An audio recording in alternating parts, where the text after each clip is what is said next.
सखियां इनको खिला रही हैं। इनके साथ तो ये हो रहा है, बाहर पंगत में क्या हो रहा है उसका भी दर्शन करें। मिथिला का एक लोकाचार का बहुत ही महत्वपूर्ण नियम है।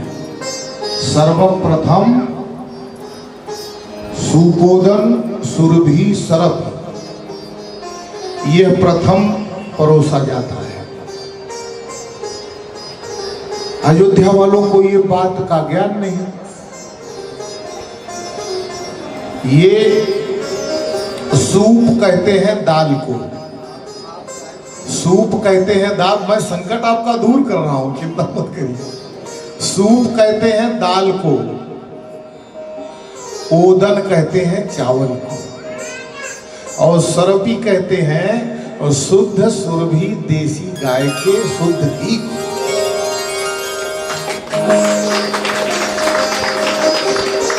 सुपोदन सुरभि सरपी, ये प्रथम परोसा गया। बढ़िया दाल, बढ़िया बासमती चावल सुवासित, और ऊपर से उसमें 50 ग्राम 100 ग्राम जैसी जिसकी सामर्थ्य थी देखकर शुद्ध देशी गाय का घी दिया गया। अब अयोध्या वाले तो भाई 56 भोग प्रथम ही प्रत्यक्ष होता है, हैं? राघवेंद्र सरकार के यहाँ ये सब तो विधान है नहीं। वहां तो सब 56 भोग की थाल सजाकर एक ही बार रखा जाता है। तो अयोध्या वाले परस्पर कानाफूसी करने लगे। अरे ये विदेहराज जनक का ये स्वागत है, ये आहार व्यवहार का ये लक्षण, अरे मारा नष्ट कर दिया। इतनी धूस का, अरे बढ़िया है, सब व्यंजन होने चाहिए थे। ये दाल चावल बताओ हमारे यहाँ ये इसको कहाँ गिनती में लेते हैं। ठीक है थोड़ा घी डाल दिया है, मगर वो क्या करें, ये बारात का खाना है, आइटम कहीं कुछ दिखाई नहीं दे रहा है। तो भाई ऐसे दाल भात और गो घृत पर से सबके आगे। सुनिए ध्यान दीजिए, थोड़ी देर में फिर मैं जनकपुर से निकाल लाऊंगा आपको। ऐसे दाल भात अरु भोजन गोघृत के साथ पर से सबके आगे, और वस्तु परसत में अवधि धीरज त्यागे। अब अयोध्या वाले लोग सोचे कि यही खाना है, और तब अयोध्या वालों ने धैर्य छोड़ दिया। बोले अब ये झंझट खत्म करो, जो मिला है यही खाओ। और वस्तु परसत में अवधि धीरज त्यागे। तब जो परस रहे थे जनकपुर वाले और महिलाएं एक क्रम देख रही थी। महिलाओं ने कहा, अरे ये बारात में कहां से भूख खड़े आ जाए हो,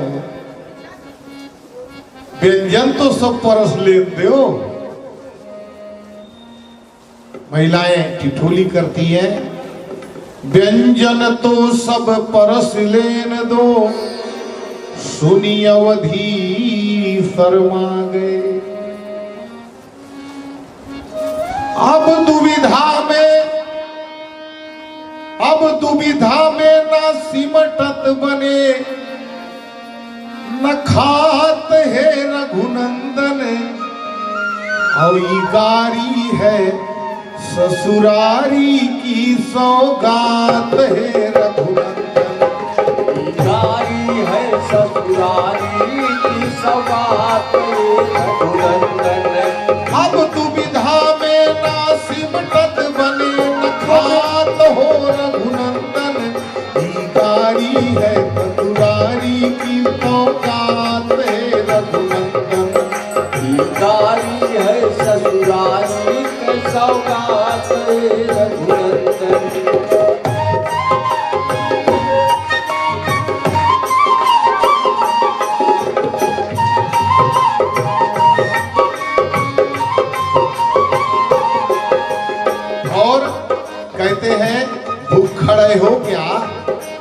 परस तो लेने दो, फिर तुम्हारे खाने के लिए ही तो परस रहे हैं। कैसे अभी परस रहे हैं, क्या क्या परस रहे हैं जरा देखो, शांति से थोड़ा प्रतीक्षा करो। व्यंजन भोजन और परसी है हम तो चटनी चूरन। व्यंजन भोजन और परसी है हम तो लीटी चूरन। व्यंजन भोजन और परसी है हम तो चटनी चूरन। व्यंजन भोजन और परसी है हम तो चटनी चूरन। लगे चटपटी जगे भूख सुठ व्यंजन रुचे हजूरन। लगे चटपटी लगे सुन सब व्यंजन रुचे हजूरन। महिलाएं कहती है जानत बानी गौर के लगी है आंख चढ़ा के घूरन। महिलाएं कहती है लक्ष्मण जी को हम जानते हैं, ये हमारे कुछ कहने से भौंगे चढ़ाकर हमको घूरने लगेंगे, पर फिर भी हमारी परंपरा को समझिए। जानत बानी गौर के हमके लगी है चढ़ा के घूरन। जानत बानी गौर के हमके लगी है चढ़ा के घूरन। तब हूँ ना हम बंद करब जब तक ना बोलबा पूरन। तब हूँ तक ना बंद करब हम जब ना बोलबा पूरन। चाहे बैठल बैठल बीते, चाहे बैठल बैठल बीते, चाहे बैठल बैठल बीते, चाहे बैठल बैठल बीते, सारी रात हो रघुनंदन की गारी है ससुरारी की सौगात है रघुनंदन। गारी है ससुरारी का सौगात है रघुनंदन। गारी है ससुरारी का सौगात है रघुनंदन। गारी है ससुरारी के सौगात। समय सुहावन गाय विराजा। देखो हमारी परंपराओं में शास्त्र की सहमति निहित होती है। हमारी परंपराएं अकारण नहीं बनी है, सब में आमूल चूल शास्त्र की सम्मति का ही समादर हुआ है। देखिए दाल और भात का अपना अलग महत्व है। ये विवाह है, वैदिक पद्धति से कुल की रीति से किया जा रहा है। और बताऊं, मिले दाल से खिले दाल से दिल, इसके पीछे की भावना जो है, पहले दाल भात और घी क्यों दिया जाता है? खिले दाल से दिल और चावल से शुभ चित्त, घी से हो स्निग्धता, ये जीवनार निमित्त, ये विवाह का नैमित्तिक जीवनार है। जब भोजन ऐसे रहे तो मिलत रहे शुभ गोत। और अब तो पूरी कचौड़ी के चक्कर में प्रथम ही तोड़ा तोड़ी हो।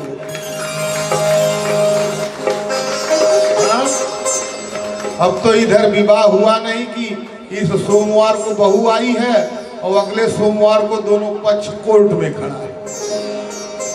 इसकी एक महत्वपूर्ण बात है, इस व्यासपीठ से आप लोगों को बताता हूं। जिस विवाह में वरिष्ठ जनों का और जितना ही ज्यादा साधु संतों का, गुरुदेव भगवान का जितनी ज्यादा भूमिका होगी, उतना ही वो विवाह चिरकाल तक अस्थायी रहे।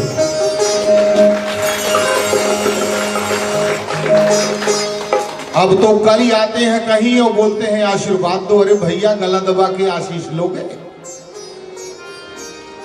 आपूर्वक सास धातु जिसका अर्थ है आशीष, अंतस की इच्छा का प्रकट होना, इसको कहते हैं आशीष। आशीष हृदय से निकलता है, गला दबा के थोड़ी निकाल लोगे। इसलिए ध्यान रखें, हमारा शास्त्र ये कहता है विवाह संबंध जब भी करने चले तो गुरुओं की साधु संतों की, ब्राह्मणों की, श्रेष्ठ जनों की अनुमति, सहमति और स्वीकारोक्ति के उपरांत ही विवाह के लिए पग बढ़ाएं, स्थिर विवाह संबंध बनेगा। बोलिए सियावर रामचंद्र की जय। ये तो चलता रहा। अब रोज राजा दशरथ जी सोते समय कहते थे कि गुरुदेव कल हम यहां से चले चलेंगे। बहुत दिनों तक बारात रह गई तो ये क्या कहते थे जनक जी, राजा दशरथ जी रोज उनसे अनुमति मांगते थे। बहुत दिन हो गया, समूची अयोध्या जनकपुर चली आई है, अब जाने दीजिए। बोलते थे बस ऐसा है ना हमारे कुल परंपरा में, और कल जो है अमुक देवता का पूजन होता है और बस वो पूजन कर लें, उसके बाद आपको विदाई दे देंगे। अच्छा, वो पूजन हो गया, फिर प्रातःकाल दशरथ का दूत जाता था, कहता था कि महाराज ने बुलाया है, जनक जी हाजिर हैं। अब हमको आपने कहा था, आपकी इच्छा भी पूर्ण कर दिए और अब आज हमें विदा कर दीजिए। अरे हमारे तो ध्यान में नहीं था, आज ये दिन जो है वो हमारे परिवार का बहुत अच्छा दिन है। इस दिन हम लोगों को बुलाते हैं तो आज कैसे आपको विदा कर देंगे। ऐसा करते करते 1 वर्ष तक, 1 वर्ष बारात मिथिला में रह गई। वशिष्ठ जी को भी आनंद आ रहा था। ये दरअसल आप लोग विचार कीजिए, ये बारात मात्र विवाह करने नहीं गई है। विदेहराज जनक जी निर्गुण निराकार ब्रह्म का ऐसा डंका बजाते थे कि उनके क्षेत्र में कोई सगुण साकार ब्रह्म को मानने को तैयार ही नहीं था। और इतने दिन तक सगुण साकार ब्रह्म अपनी सर्वस्व ऐश्वर्य के साथ वहां विराजमान होकर सगुण साकार का डंका बजा। रहस्य ये था। और सगुण साकार का डंका पूर्ण परात्पर ब्रह्म साकार स्वरूप से श्री राम जी बजा रहे थे। और वहां जितने लोगों को रोका गया था, जो लोग वहां नित्य ऐश्वर्य के साथ सुख सुविधाओं का उपभोग करके बारात का सुख भोग रहे थे, ये संपत्ति, ये वैभव, ये संपदा वहां रिद्धि सिद्धि की प्रेरणा से उत्पन्न हो रही थी। और वो मां भवानी पूर्ण परात्पर ब्रह्म की आह्लादिनी शक्ति सीता जी के संकल्प मात्र से उपस्थित थी। अब तो विदा उन्होंने आज 1 दिन पहले ही कह दिया कि कल आपका कोई भी बहाना नहीं चलेगा, हम बारात लेके चले जाएंगे, आपको अच्छा लगे और चाहे बुरा लगे। और महाराज मैं हाथ जोड़कर गुरुदेव भगवान आपसे निवेदन करता हूं कि बारातियों में अवश्य उचाट पैदा होना चाहिए, अवश्य बारातियों में उचाट पैदा होना चाहिए। तो बारात में उचाट पैदा होने का साधु संतों ने संकल्प ले लिया और तभी से बाराती बड़े ठाठ से जाते हैं। आज तक वो क्रिया चल रही है, बाराती बड़े ठाठ से जाते हैं। जो भी मेवा पकवान व्यंजन वहां बना के परोसे गए सबका आस्वादन लेते हैं, मगर खाने के बाद वो कहते हैं तो अब तो हम चलिए। अब आप लोगों को सबको इस बात का ज्ञान है, आजकल के बाराती बफर सिस्टम का आनंद लिए और उसके बाद गाड़ी को किक मारते हैं, अपने दरवाजे पे आते हैं। विवाह करने 5 लोग बैठते हैं, दूल्हा का फूफा नहीं तो जीजा क्यों बा, मामा हुई है तो बूढ़ पुरनिया बांध के वही मंडप में धरा जाएगी, लड़के का बाप, ऐसे 2-4 लोग जो है। आइए आइए महाराज विराजिए। तो इसी तरह से बारात में उचाट होता है, बारातियों का मन उचट जाता है बारात से। ये साधु संतों के संकल्प का परिणाम है। नहीं तो पहले भी ऐसा था, पहले बारात जाती थी, रात्रि में भोजन करते थे, साधन नहीं था, सब तो साइकिल अथवा किसी साधन से जाते थे।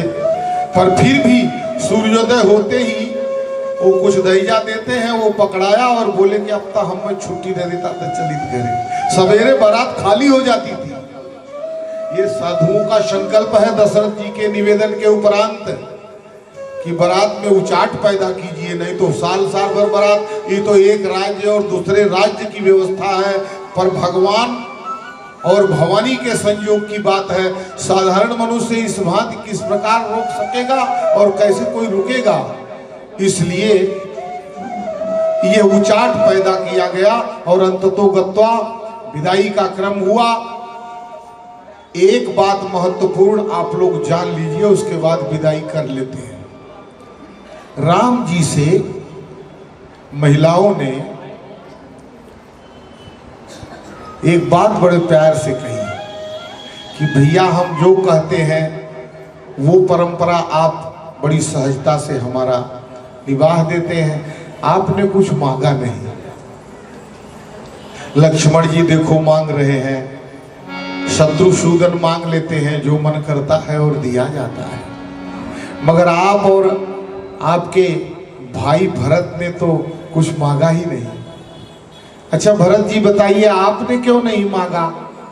राम जी तो चलो ठीक है, श्रेष्ठ है, नहीं मांग रहे हैं, जैसे रिपुसूदन मांग रहे हैं, ये अपने लक्ष्मण जी मांग रहे हैं, आपको तो मांगना चाहिए था। उन्होंने कहा जब भैया नहीं मांग रहे हैं तो मैं कैसे मांगू। ये भरत जी का प्रेम है। और राम जी ने कहा कि अब आज मांग लूंगा, मैं आज मांगूंगा। तो महिलाओं ने कहा कि मांगिए। जनक जी को भी महिलाओं ने बुला लिया। तो राम जी ने जानते हैं क्या मांगा? राम जी ने कहा कि यदि आप मुझे देना ही चाहते हैं तो मैं मांगता हूं कि मेरे साथ मेरी उम्र के जितने बालक अयोध्या से मिथिला आए हैं सबका विवाह करा।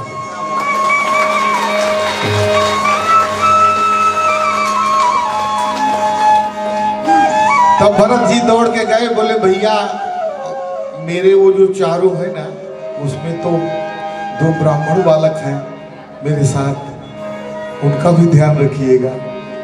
अब आपने कह दिया तो मैंने भी, मेरे 4 साथी हैं और उसमें से 2 ब्राह्मण हैं, तो 2 ब्राह्मण कन्याओं का जुगाड़ भी करवा ही दीजिएगा। भैया बारात 2 दिन और ठहर गई और जितने बालक राम जी के समवयस्क राम जी के साथ क्रीड़ा करते थे अवध में, उन सभी बालकों का कन्याओं का निरीक्षण परीक्षण करके, कन्या पक्ष ने बालकों का निरीक्षण परीक्षण करके सबका विवाह करवा दिया। ये है आनंद कंद। उनको ये था कि मेरा विवाह हो गया, मेरे साथ खेलने वाले बच्चे बारंबार मेरी तरफ देख रहे हैं, तो कम से कम इनका देखना बंद हो, इनको भी जुआठा पहना ही दिया जाए। सबका विवाह हो गया आमोद प्रमोद के साथ। अब बारात चली और जब बारात के विदाई का समय हुआ तो सुनैना जी ने रुदन करना प्रारंभ कर दिया।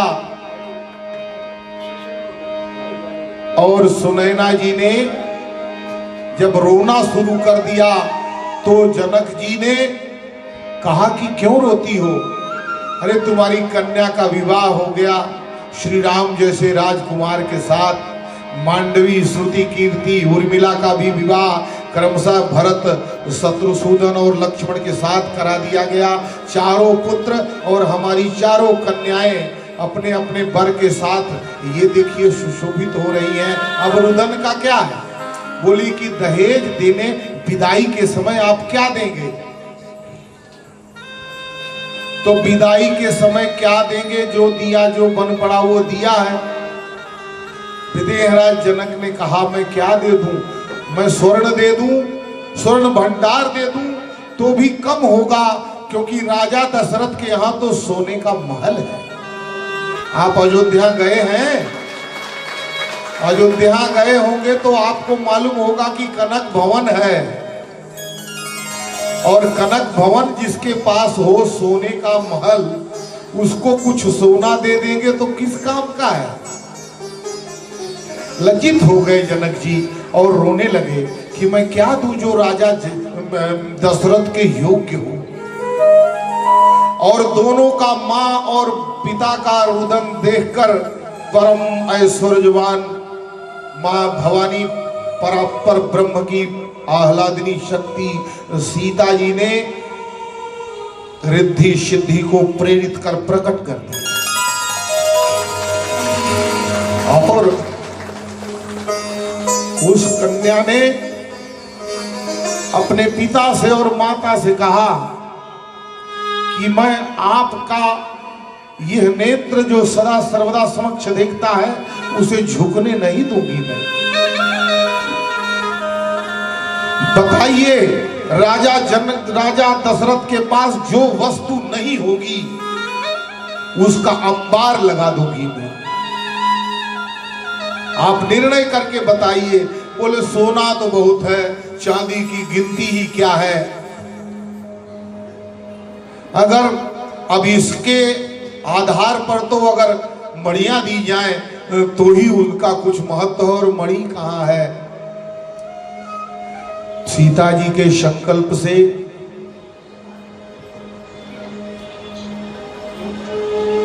पाके संकेत शक्ति का रिद्धि सिद्धि प्रकट होकर मणियों का अंबार लगा देती है। पुष्कराज, नीलम, पन्ना, माणिक, गोमेद, ऐसी मणियों की वहां खड़खड़ाहट होने लगी। पूरा अंबार खड़ा हो गया और विदेह राज जनक ने तब दशरथ जी को बुलाया। बोले प्रभु, ये आपका दहेज है, इसे लेके जाना है। आप बोले ये इतना सारा, देखे तो आंखें चुधिया गई। बोले ये मणियां, अरे ये कुछ मणियां हैं आप कहते हैं, ये तो पहाड़ है, मणियों का पहाड़ है। ये पहुंचेगा कैसे? यदि आप नहीं चाहेंगे, चेष्टा करेंगे तो ये पहुंच नहीं पाएगा। हम इतना साधन थोड़ा लेके आए हैं कि ये सब भर के ले जाएंगे। और ये आया कहां से है? विदेहराज जनक ने कहा आपकी पुत्र वधू के संकल्प मात्र से ये उपस्थित। बोलिए सियावर रामचंद्र की जय। और वो मणियां कैसे अयोध्या आएगी, इसकी भी व्यवस्था सीता जी ने अपने संकल्प से की। अयोध्या के दर्शनार्थी जो अयोध्या का दर्शन किए होंगे, उनमें एक मणि पर्वत है। कोई गया है अयोध्या मणि पर्वत? हाँ, तो देखिए ये जो लोग गए हैं इन्हें ज्ञान है। हमारे देखिए मिश्रा जी, ओम प्रकाश जी दर्शन किए हैं। ये पाठक जी हमारे वीरेंद्र पाठक हैं। तो अयोध्या में मणि पर्वत स्थान है, उसकी देखरेख का भार पुरातत्व विभाग और भारत की धरोहर संपदा का जो संयोजक मंडल है वो करता है, और उसकी सुरक्षा में केंद्रीय सुरक्षा बल के जवान लगे हुए हैं। वही है वो मणि पर्वत जो राजा जनक जी ने मणियों का अंबार दिया था, वो ला करके वहीं रखा गया था। और वो देखने पर मणियों का पर्वत दिखाई देता था। आज भी मणि पर्वत है। आप लोग अयोध्या जाएं तो मणि पर्वत का अवश्य दर्शन करें। वहां कुछ साधु सन्यासी बैठे मंदिर में, ऊपर बहुत ऊंचाई पर है। सीताराम सीताराम सीताराम सीताराम सीताराम निरंतर अहर्निश राम धुन चलती रहती है। कोई कुछ आपसे बोलेगा नहीं। आपने कुछ चढ़ाया तो भला, कुछ वहां से उठाया तो भला, वो आप जाने। मगर लोग जितने वहां मिलेंगे सब आसन लगा के सीताराम सीताराम सीताराम सीताराम निरंतर चल रहा है। वही मणियां वहां रखी गई हैं। इस प्रकार बारात आ गई और आमोद प्रमोद हो गया। और जब से राम जी ब्याह करके अयोध्या में आए हैं, तो फिर अयोध्या का क्या कहना। जब ते राम ब्याही घर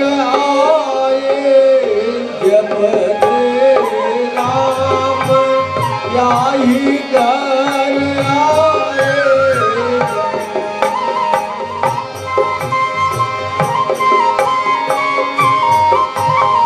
जब तेरा याही घर आए, तेरा याही घर आए।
परिजन सब नित्य प्रति प्रमुदित हैं, आह्लादित हैं।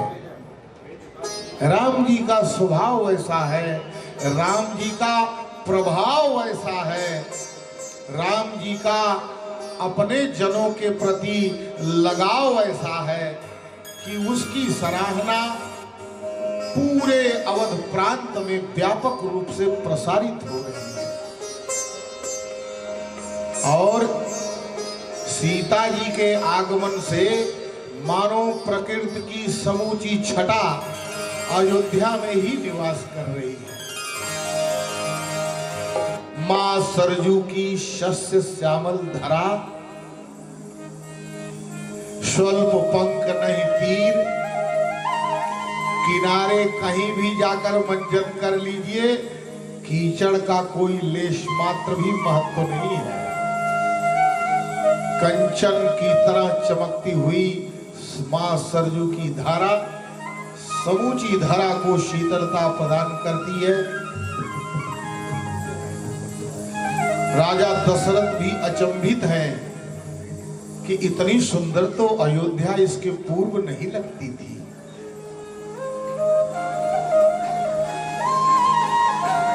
और इसी प्रकार निवास करते करते आनंदित होते होते 12 वर्ष का समय व्यतीत हो गया। और ये 12 वर्ष कब व्यतीत हुए, दिन और रात कब चले गए, किसी को भान ही नहीं।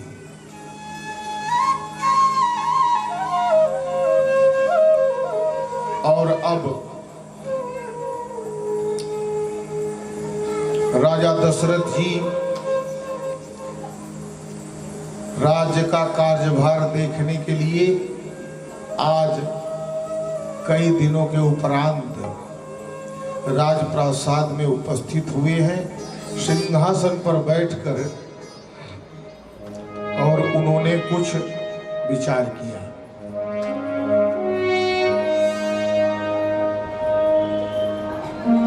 तो एक बार सब सहित समाजा, एक बार सब सहित समाजा, राजसभा राज विराजा, राजसभा राज विराजा, सकल सुप्रीत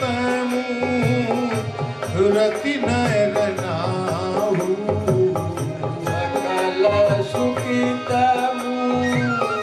रति नर नाहु, राम सुजस सुनि अति ही उछाहु, राम सुजस सुनि अति हितकारू, राम सुजस सुनि अति ही उछाहु। जो प्रजा सोचती है, पुरजन परिजन सोचते हैं, अथवा तो समूची अयोध्या के लोग परस्पर वातावरण में अपनी कानाफूसी में बतियाते हैं, उसी बात को राजा दशरथ ने स्पष्ट रूप से राजप्रासाद में अपने सिंहासन पर अपने दरबार में अपने ही मुख से कहा कि ये जो मेरे कानों के निकट जो बाल सफेद हो गए हैं, आप लोग देख रहे हैं। सबने कहा हाँ। तो बोले ये सफेद बाल मात्र दिखाई ही नहीं पड़ रहे हैं। तो महाराज ये अच्छा विचार कीजिए, अगर सफेद कुछ बालों को होना तो यहां हो जाते, पीछे हो जाते, कानों के निकट ही बालों में सफेदी क्यों आती है? अब तो सब विभिन्नताएं हो गई हैं, केमिकल इत्यादि का ऐसा कृपा कटाक्ष है हमारे आपके ऊपर की छोटे छोटे बच्चों के बाल सफेद दिखाई देते हैं। परंतु तब या हमारे ही माता पिता के यौवनावस्था की बात करें तो सबसे पहले बाल यहाँ कानों के पास ही कुछ सफेदी आती थी। उसका अर्थ दशरथ जी बताते हैं कि सफेदी कानों के पास ही क्यों आती है, क्योंकि वो स्वच्छ केस कानों के पास उपस्थित होकर धीरे से कान में कहते हैं, मंत्र देते हैं। और क्या मंत्र देते हैं बताओ? गुरु अब बुढ़ाई गया, आप वृद्ध हो गए हैं, समय आपके पास कम है, आप अपने उस लोग को संवारने का कुछ उपक्रम कर लीजिए, नहीं तो अब किस समय ये दिया बुझ जाए इसका कोई ठिकाना नहीं है। यही सफेद बाल कानों के पास इसलिए उपस्थित होते हैं कि ये मंत्र दे सकें, और यही राजा दशरथ के साथ हो रहा है। और राजा दशरथ चीत्कार करके कहते हैं मैंने भी इनकी मंत्रणा स्वीकार कर ली है और मुझे भी आभास हो रहा है कि हाय आसार बुढ़ापे के नजर आते हैं। हाय आसार बुढ़ापे के नजर आते हैं। हाय आसार बुढ़ापे के नजर आते हैं। हाय आसार बुढ़ापे के नजर आते हैं।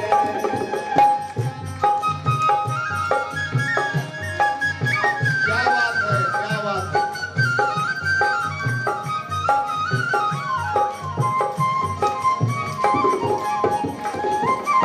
मुझे लगता है और कोई बुढ़ा नहीं है क्या? ये देखो एक बुढ़ा नौजवान की भांति नाच रहा है। हाय आसार बुढ़ापे के नजर आते हैं और हम दिन की तरह रोज ढले जाते हैं। और हम दिन की तरह रोज चले जाते हैं। और हम दिन की तरह रोज चले जाते हैं।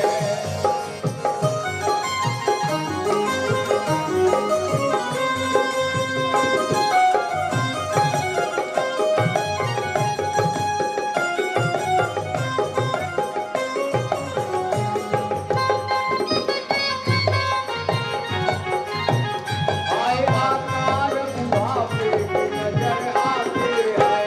हाय आकार बुढ़ापे के नजर आते हैं।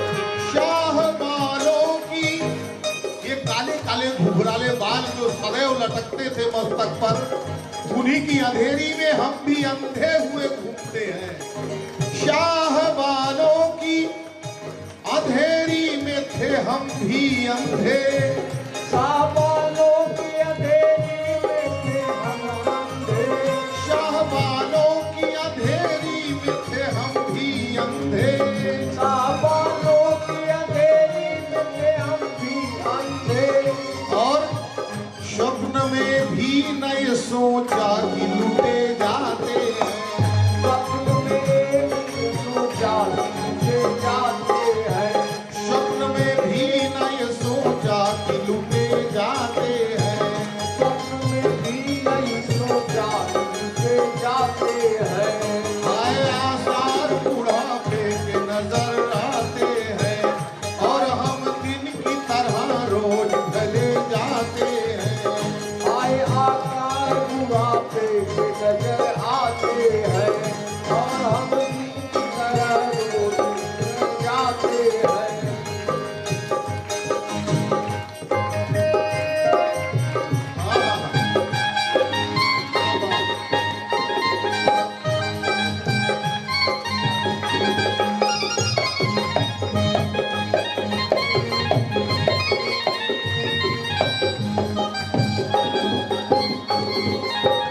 जय जय जय जय।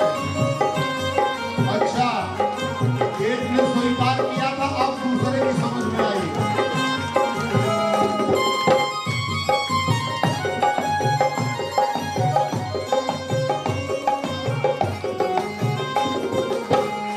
और कहते क्या कहते हैं राजा दशरथ जी? आए तृष्णा न थकी मन न थका है अब तक।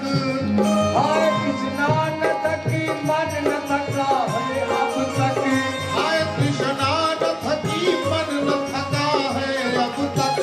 हाय कृष्णा न थकी मन न थका है अब तक। कैसे हम थके देह थकी अंग थके जाते हैं। हम थकते हैं थकी अंग थके जाते हैं।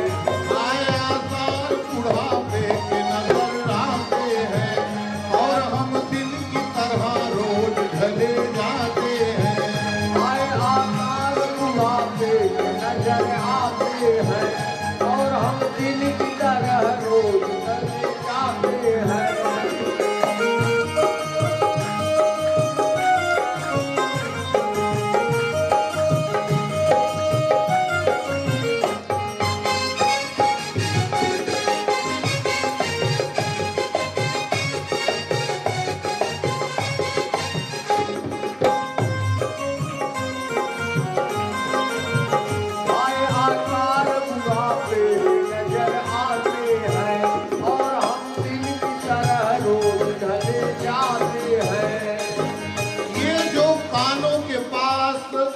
समक्ष सफेद बाल मंत्रणा देते हैं तो ये सब क्षता ये बाल कहते हैं कि उठो हृदय साफ करो।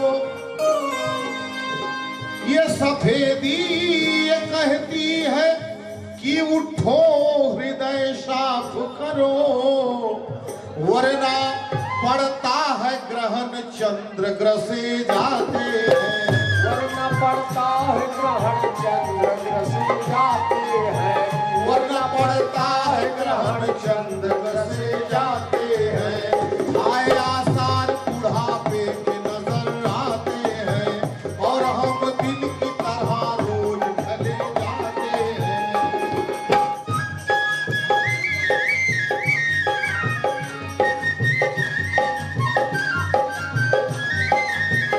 आए आसार बुढ़ापे के नजर आते हैं।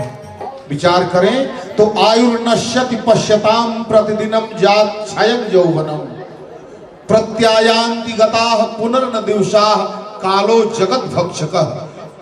और मनुष्य की गति लक्ष्मी हितो तरंग भंग चपला विद्युत चलम जीवनम तस्मात् माम शरणागत शरणदः तुम रक्ष रक्षायुना। प्रार्थना तो ये होनी चाहिए, हे प्रभु मेरी रक्षा करें, क्योंकि देखते ही देखते आयु क्षीण हो गई है, क्षीण हो रही है, मानो हाथ से अमूल्य मणि सरकती जा रही है, चाहते हुए भी मैं उसे रोक नहीं पा रहा।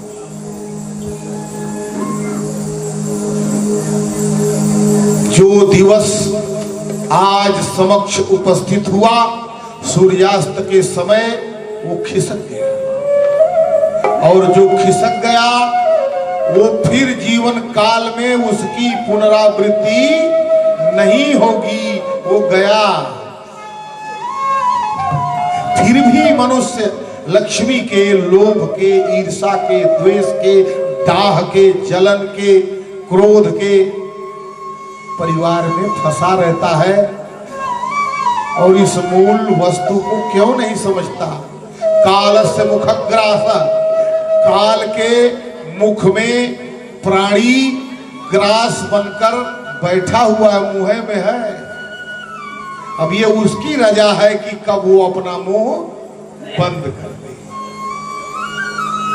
इसलिए सदैव सतर्क रहें और एक एक क्षण का उपयोग करें, तो ये श्लोक में भी आनंद है और उस श्लोक में भी परमानंद प्राप्त होगा।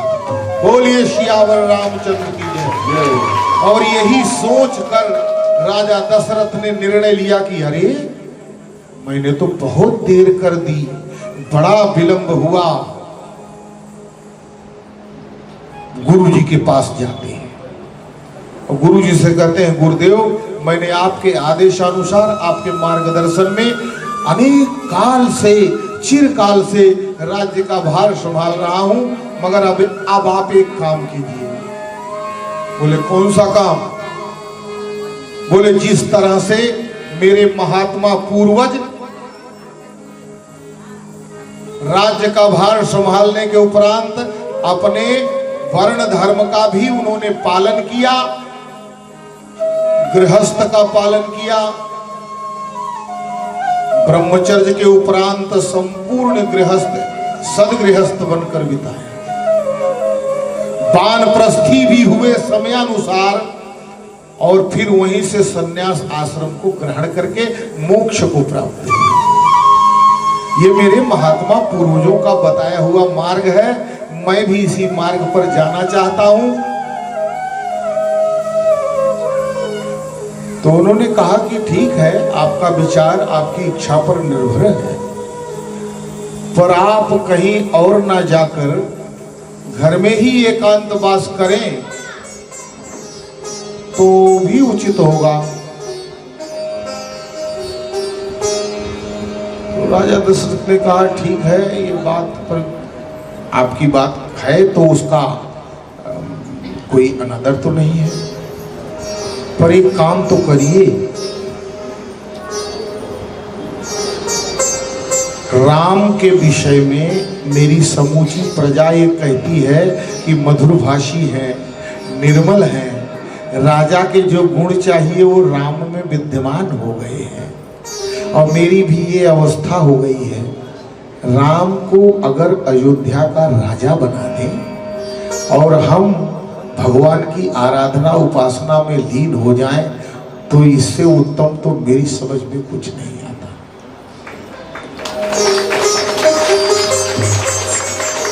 ये कितना सुंदर विचार है और यही हमारा शास्त्र भी कहता है।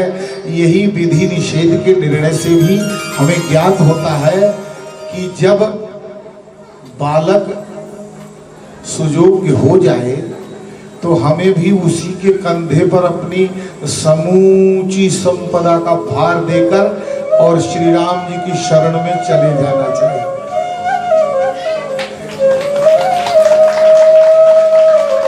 तब गड़बड़ नहीं होगी। और जब माताएं कितनी भी वृद्ध हो जाएं, लेकिन वो जो न कुंजी घरे का ओका गठिया के है ही खोसे रही, तो पतोहिया गरिया न उका उतई मनाए कि कहिया वो दिन होत कि ये जाति हमहु चैन से मनाई जीवन होत रही। बताओ सही बोल रहा हूं कि नहीं? बिटिया जब आपकी बहू, विचार कीजिए, आपकी बहू जब अपने मायके जाती है तो उसके माँ बाप जानते हो उससे क्या पूछते हैं? बुढ़िया तो रबई चले कारे, आप बुढ़वा वहां पहुंचकर इस प्रश्न का क्या उत्तर देती है वो आप लोग अंदाजा लगाइए। ये सब झंझट। हम एक जगह कथा कर रहे थे मध्य प्रदेश में, वहां एक अग्रवाल जी थे। वो 2 दिन से कथा समाप्ति के उपरांत आकर के खड़े होते थे, प्रणाम करते थे, खड़े रहते थे।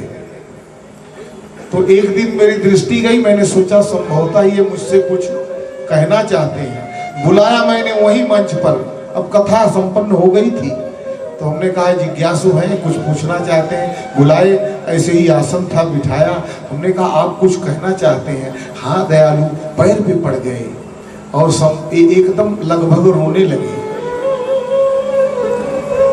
हमने कहा आपकी व्यथा क्या है, कहिए। तो उन्होंने कहा महाराज प्रभु का दिया हुआ सब कुछ है। किसी कंपनी का कोई बहुत बड़ा उनके पास एजेंसी इत्यादि थी और वो उनका कारोबार था। मध्य प्रदेश में संभवतः प्रत्येक जगह वो उस माल का सप्लाई करते थे। तो हमने कहा कि आप यहाँ आते हो? बोले आता नहीं हूँ, भेजा जाता हूँ। मैंने कहा कौन कोई बालक लाके आपको छोड़ जाता है? आता नहीं, लोग कहते हैं बगल में कथा हो रही, जाओ उधर बैठे रहो।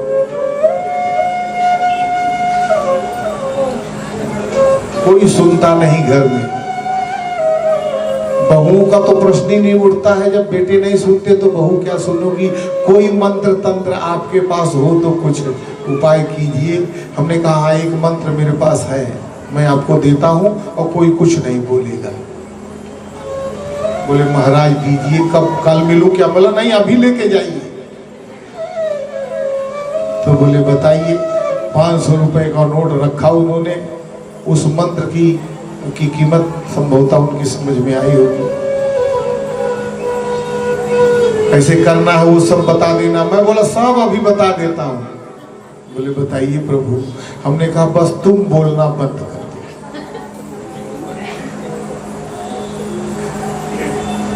सारा झगड़ा तुम्हारे बोलने से ही है। तुम बच्चे से क्या बोलना चाहते हो? तुम बहुओं से क्या बोलना चाहते हो?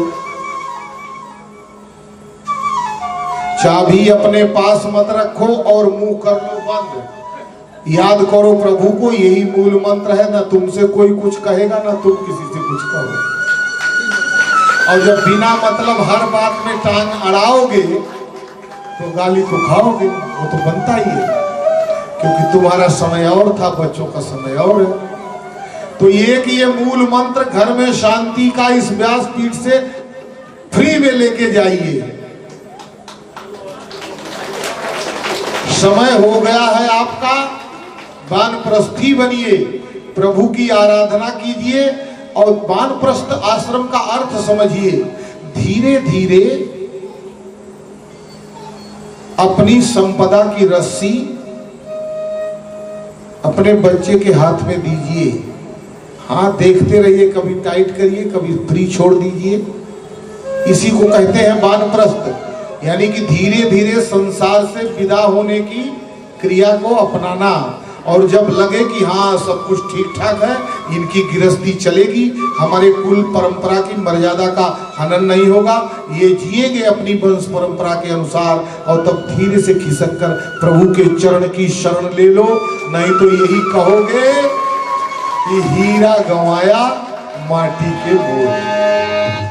बोलिए सियावर रामचंद्र की जय। दशरथ जी का भी यही उपक्रम है। और दशरथ जी ने गुरुदेव से कहा, गुरुदेव ने कहा आपके विचार उत्तम हैं, चलिए राम राज्याभिषेक की तैयारी करिए। घोषणाएं हो जाती हैं। एक अद्भुत प्रश्न मुझे कई जगह मिला, उसका निराकरण आप यहाँ व्यासपीठ से आपके समक्ष करता हूँ। लोग कहते हैं कि राम जी को अयोध्या का राज्य दिया जा रहा था, इतना बड़ा उत्सव हो रहा था, इतना महत्वपूर्ण निर्णय लिया जा रहा था, तो क्या भरत को इस अवसर पर बुला लेना उचित नहीं था? वो तो ननिहाल में थे। दशरथ जी के मरणोपरांत उन्हें बुलाया गया, तो क्यों ऐसे महत्वपूर्ण समय पर भरत जी को, शत्रुसूदन को ननिहाल से बुलाया नहीं गया? ये प्रश्न उठता है जिज्ञासुओं के मन में। तो आनंद रामायण इसका उत्तर देता है कि कैकेयी महारानी की दासी मंथरा सरजू तट पर एक विद्वान ज्योतिषी से भरत की कुंडली दिखाती है, और वो ज्योतिषाचार्य जो फलादेश देते हैं उसमें स्पष्ट लिखते हैं कि इस बालक के ग्रह गोचर ऐसे हैं कि ये अयोध्या का राजा होगा। एक बात, और यह बात जाकर के कैकेयी से बताती है मंथरा, और मंथरा की ये बात सुनकर मंथरा को डांटती हैं और कहती हैं कि अरे यहाँ जो ज्येष्ठ है उनका राज्य होगा, ये तो कहाँ से पंडित वो और प्रधान के चक्कर में पड़ी रहती है, क्यों करती है ऐसा? पर ये दोनों की मंत्रणा भरत जी सुन रहे थे।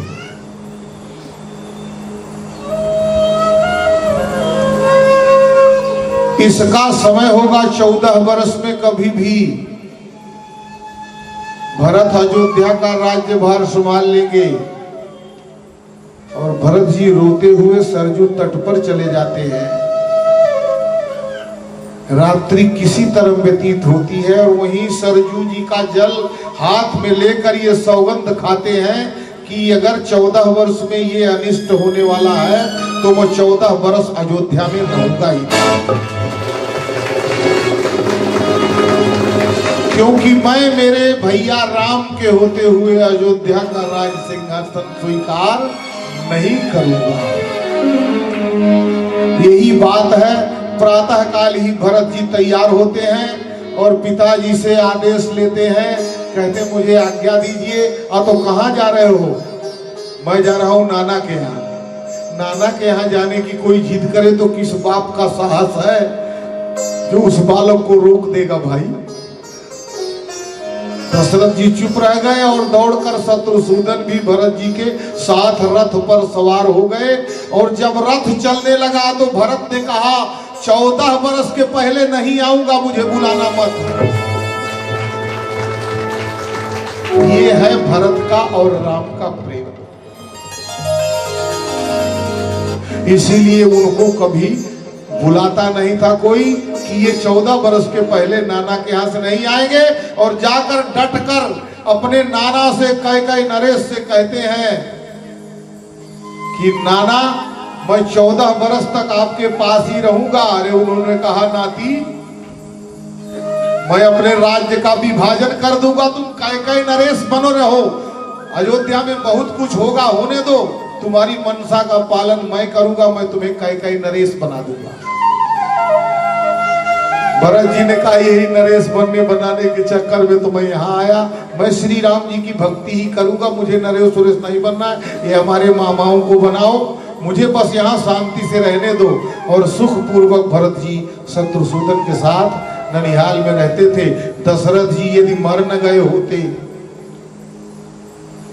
दशरथ जी के असाध्य रोग से पीड़ित होने का समाचार न मिल गया होता, तो भरत महामहिमा बलराशि, भरत के प्रेम की ऐसी परम पावन महिमा है, उसका बल इतना है कि कदापि वो 14 वर्ष के अंदर अयोध्या में नहीं आते।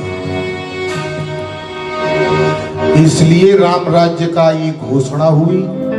भरत जी वहां नहीं है, आपसे भी कोई पूछे तो ये उत्तर दीजिए, क्योंकि यह आनंद रामायण में प्रकरण स्पष्ट रूप से उद्धृत किया हुआ है।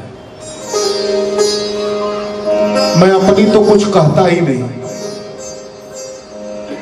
अगर शास्त्रोक्त बात नहीं है तो कितनी भी लच्छेदार हो, मैं व्यासपीठ से नहीं बोलता। ये सत्यापित बात है, इसलिए आप लोग भी कहीं तर्क हो रामायण पर तो डंके की चोट पर कहिए और आनंद रामायण का वास्ता भी दीजिए।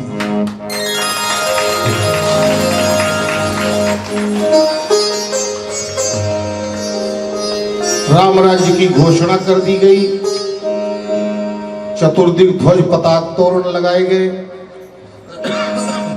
आनंद ही आनंद है, समूची प्रजा पुरजन परिजन सब उल्लास से भरे हैं। महा उत्सव हो रहा है। प्रातः काल भगवान भास्कर की किरण रश्मियां जैसे ही धरा का पग बंधन करेगी, उसी क्षण राम राज्य की घोषणा हुई है, उसको मूर्त रूप प्रदान कर दिया जाएगा। और ब्रह्म मुहूर्त से ही कितने ब्राह्मण आकर कहां किस प्रकार स्वस्ति वाचन प्रारंभ कर देंगे, सब वशिष्ठ के द्वारा नियुक्त कर दिए हैं। 10 दिशाओं में श्रेष्ठ विद्युत मंडल अपना अपना आसन रात्रि काल में ही धारण कर लिया है। नट भट चंवर चामर आदि सब अपनी अपनी योग्यता अनुसार उस व्यवस्था के सुचारू संचरण में लगा दिए गए हैं। साझ समय सानंद नृप गयऊ के कई गे है। संध्या काल में महाराज दशरथ महारानी कैकेयी के कक्ष में जाते हैं। दासी मंथरा प्रथम मिल जाती है, महाराज को प्रणाम करती है। महाराज कहते हैं रानी कहाँ है? वो कहती है कि महाराज रानी अपने कक्ष में नहीं है। तो कहाँ है? मैंने ढूंढा उन्हें कौशल्या जी के यहाँ, वहां भी नहीं मिली। मैं सुमित्रा जी के कक्ष में गई थी, रानी वहां भी नहीं थी। तो फिर कहाँ गई? मंथरा कहती है कोप भवन में रानी फटे पुराने वस्त्रों में पड़ी है। और उसके बाद मैं कुछ नहीं जानता। राजा दशरथ ने मंथरा को डांटा, परे हटाया और कोप भवन में प्रवेश किया। राजा दशरथ कहते हैं प्राण प्रिय, देखो ये बदनामी राजा दशरथ की अयोध्या भर में थी कि अपनी तीनों रानियों में सबसे ज्यादा स्नेह कैकेयी से ही करते थे। आज भी सबसे महत्वपूर्ण अवसर पर कैकेयी से ही मिलने गए हैं और कैकेयी कोप भवन में है।